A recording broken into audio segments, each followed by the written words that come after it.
My name is Pamela Smart. I've been incarcerated since 1990. I was convicted of being an accomplice to murder, and I'm serving a life sentence without any possibility for parole. I've been incarcerated in New York State for nearly 32 years, and I was previously in New Hampshire for 2.5 years.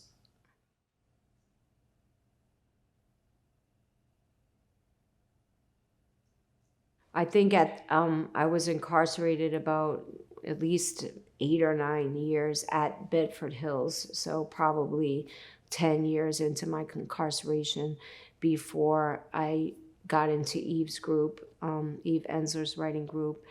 And in that group was where I began, to dig deeper into my own responsibility. I always thought that I was going to a deep place, as we all did in the group. And she would pressure us and encourage us to go beyond into spaces that we didn't want to be in.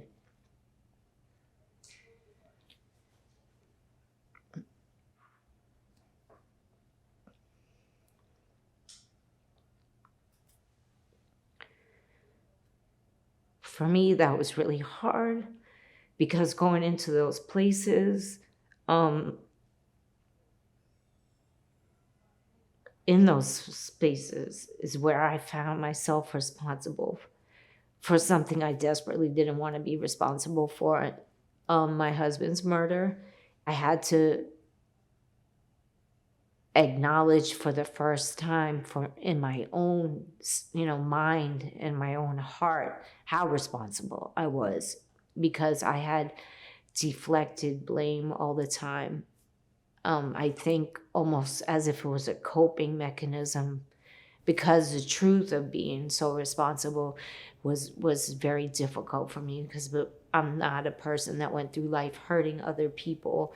And it was a space that was very uncomfortable for me and something that was new. Now that I am older and able to look back on things, I can see so many errors that I made, and I can see how skewed my judgment was and how immature I was looking backwards. I'm such a different person than I was. I'm more thoughtful before, I think things through before I make decisions, and less impulsive, and just more responsible and mature than I was back then. I mean, it's 34 years is a very long time. And during that time, I've done a lot of work on myself and a lot of spiritual work, and just had a big growth in who I am and how I deal with things and people.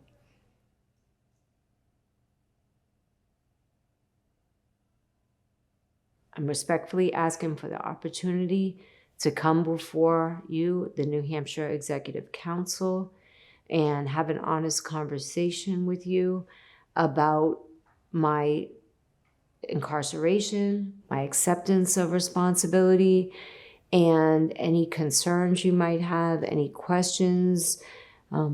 If I could come in person or via video conference so that we could share an honest conversation, I would be extremely grateful for that.